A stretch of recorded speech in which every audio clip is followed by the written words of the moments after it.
जिंदगी किसी को किस मोड़ तक ला सकती है। एक दिन कविता अपने पति से कहती है, कौन है ये बच्ची, बताते क्यों नहीं, क्यों लेकर आए हो इसे यहाँ? कविता, ये मेरी बच्ची है। माँ पापा मेरी शादी शिवानी से करने के लिए मान नहीं रहे थे, लेकिन मैं उससे बहुत प्यार करता था। अब वो इस दुनिया में नहीं है, लेकिन सन्निका की जिम्मेदारी मेरी है। इसे मैं अपने पास ही रखूंगा। कविता ये देखकर सुनकर सन्न रह जाती है।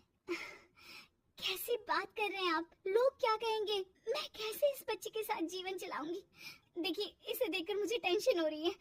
आप इसे ले जाइए यहाँ से। मेरी भी तो बेटी है, मैं उसका हक कैसे मार दूं? दिनेश कविता को किसी तरह समझा लेता है। देखो सन्निका, ये आज से तुम्हारी माँ है, इन्हें तुम्हें माँ कहना है।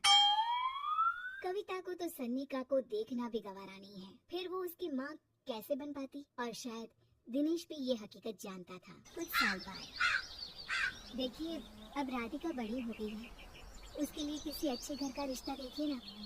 शादी तो करवानी है ना? हाँ, लेकिन सन्निका उससे बड़ी है, पहले तो उसकी शादी तय करेंगे ना। जमाना जानता है कि वो एक नाजायज लड़की है, कोई उससे शादी क्यों करेगा?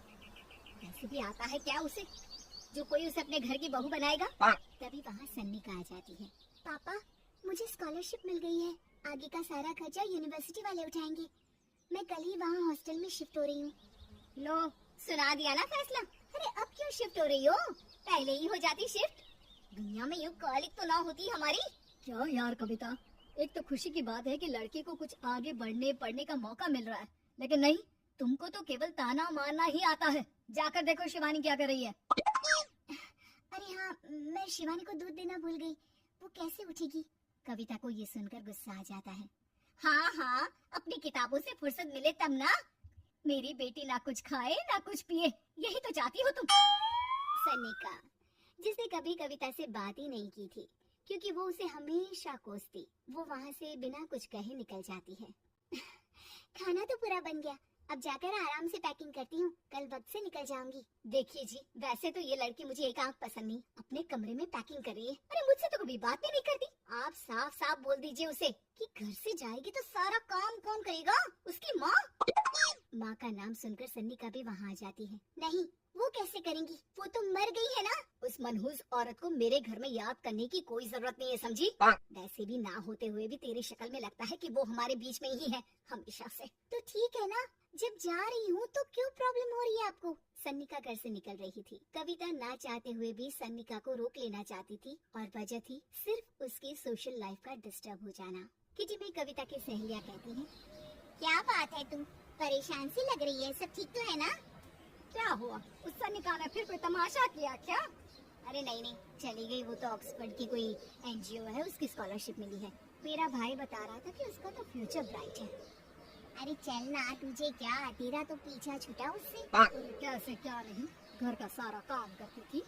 इसकी छोटी बेटी को भी तो उसी ने संभाला था, याद है? उसकी छोटी बेटी का जो केस हुआ था, वो भी अपने सर ले लिया था। हाँ, तो बदले में सारा खर्चा भी तो हम लोग ही उठा रहे थे ना। और पता है, वो मुझसे बात भी नहीं करती, जैसे पता नहीं मैं ही उसके माँ के मरने के लिए जिम्मेदार हूँ। अरे खुद को क्यों दोष दे रही है? तूने जो किया शायद कोई नहीं करता। कविता को समझ में नहीं आ रहा था कि उसके साथ ऊपर वाले ने ऐसा क्यों किया। वो शाम को घर आती है।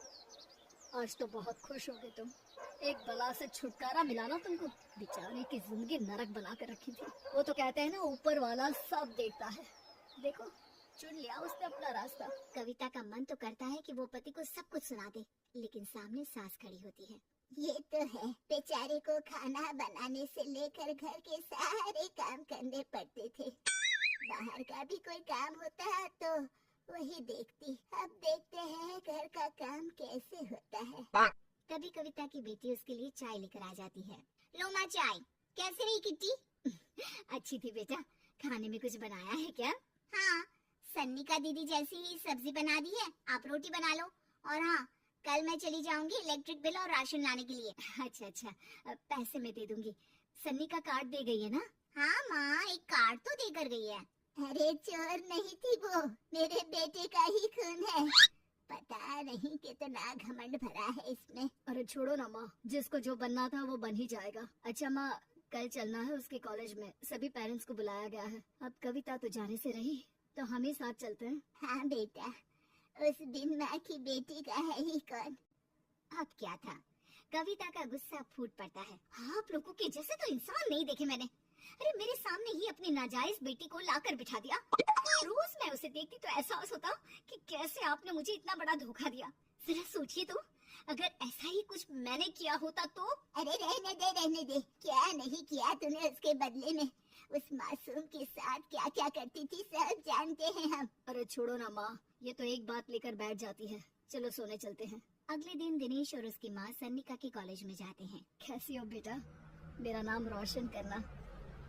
जरूर पापा, ये ले बेटा पैसे रख ले। नहीं, वो कविता ने काट दिया है।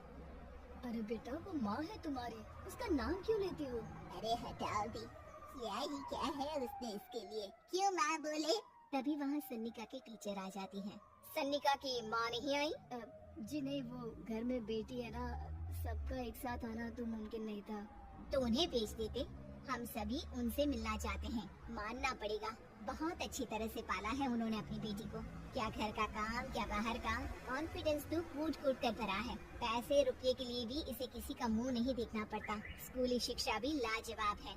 पिता और दादी को एहसास होता है कि जिस कविता के पालन पोषण पर उन्हें हमेशा से शक रहा, वो सन्निका के भविष्य के लिए किसी वरदान जैसा साबित हुआ।